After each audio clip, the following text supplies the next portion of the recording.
Hello students, in this video we will see what are the differences between current account and capital account of balance of payments account. Balance of payments account के दो account होते हैं, एक current account और capital account. उन दोनों में क्या क्या डिफरेंसेस हैं वो देखेंगे। तो सबसे पहले दोनों की डेफिनेशन में क्या क्या डिफरेंसेस हैं। करंट अकाउंट उन सभी ट्रांजैक्शंस को रिकॉर्ड करता है that do not cause any change in assets और liability status of any country. अगर हम इंडिया का करंट अकाउंट मेंटेन कर रहे हैं तो वो सारे ट्रांजैक्शंस जो एसेट्स एंड लायबिलिटीज को इम्पेक्ट नहीं करते हैं वो सारे किस में आएंगे, करंट अकाउंट की क्रेडिट या फिर डेबिट एंट्रीज में आएंगे।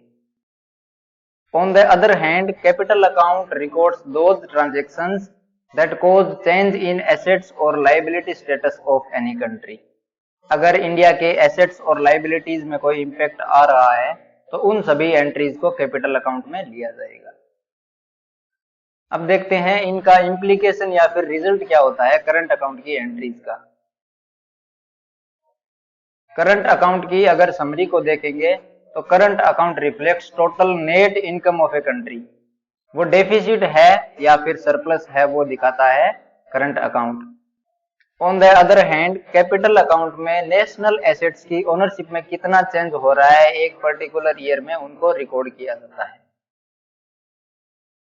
थर्ड डिफरेंस है करंट और कैपिटल अकाउंट के कंपोनेंट्स क्या क्या हैं। करंट अकाउंट का पहला कंपोनेंट है export and import of goods, second component है export and import of services और थर्ड कंपोनेंट है यूनिलैटरल ट्रांसफर्स जो एक कंट्री से दूसरी कंट्री के बीच में होते हैं। फॉर एग्जांपल इंडिया से श्रीलंका के बीच में होते हैं। तो श्रीलंका पे कोई ऑब्लिगेशन नहीं है कि जो यूनिलैटरल ट्रांसफर में पेमेंट किया गया है इंडिया के द्वारा वो वापस रिटर्न करे, और वो सारे ट्रांजैक्शंस एक ईयर के होने चाहिए। On the other hand capital account में foreign direct investment, foreign portfolio investment और गवर्नमेंट के द्वारा जो भी लोन लिए गए हैं मे बी मल्टीनेशनल कॉरपोरेशंस के द्वारा लिए जा सकते हैं या फिर दूसरी कंट्री से लिए जा सकते हैं, फॉर एग्जांपल यूएसए या फिर international monetary fund, world bank, इनके द्वारा लिए जा सकते हैं। ओके,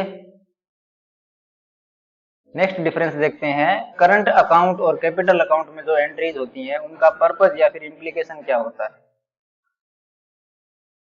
करंट अकाउंट इन्वेस्टर्स को हेल्प करता है किसी कंट्री के ट्रेड डेफिसिट और सरप्लस को जानने में। वहीं capital account net investment position बताता है कि नेट इन्वेस्टमेंट की पोजीशन कैसी है, कंट्री में नेट लेंडिंग हो रही है, आउटफ्लो हो रहा है या फिर इनफ्लो हो रहा है, ओवरऑल इनफ्लो हो रहा है या फिर आउटफ्लो हो रहा है कैपिटल का। नेक्स्ट डिफरेंस है करंट अकाउंट में सरप्लस और डेफिसिट कब हो सकता है।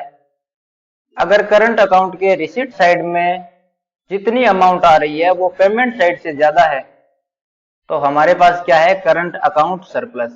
और करंट अकाउंट सरप्लस क्या रिफ्लेक्ट करता है, करंट अकाउंट सरप्लस रिफ्लेक्ट करता है कि कंट्री एक नेट लेंडर है वर्ल्ड इकोनॉमी में, वर्ल्ड इकोनॉमी को नेट लेंडिंग कर रही है।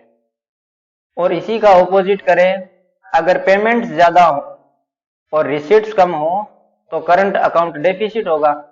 और करंट अकाउंट डेफिसिट क्या रिफ्लेक्ट करता है कि कंट्री एक नेट बोरोवर है, कंट्री क्या है, एक नेट बोरोवर है। ओके, कैपिटल अकाउंट में सरप्लस और डेफिसिट्स कब होंगे, अगर रिसीट्स बड़े हैं पेमेंट से तो कैपिटल अकाउंट सरप्लस होगा जो दिखाता है नेट इनफ्लो हो रहा है फॉरेन करेंसी का। इसी का ऑपोजिट करें, अगर पेमेंट्स ज्यादा हैं रिसीट्स कम है तो कैपिटल अकाउंट डेफिसिट होगा जो क्या दिखाता है, नेट आउटफ्लो दिखाता है करेंसीज का। अब देखते हैं करंट अकाउंट और कैपिटल अकाउंट के कुछ एग्जांपल्स क्या क्या हो सकते हैं। ट्रांसपोर्टेशन और टूरिज्म है करंट अकाउंट के एग्जांपल, और इन्वेस्टमेंट इन स्टॉक्स, इन्वेस्टमेंट इन बॉन्ड्स, ये सब हैं कैपिटल अकाउंट के एग्जांपल्स। आई होप आपको करंट अकाउंट और कैपिटल अकाउंट के डिफरेंसेस अच्छे से समझ में आ गए होंगे। Thank you for listening patiently, have a great day.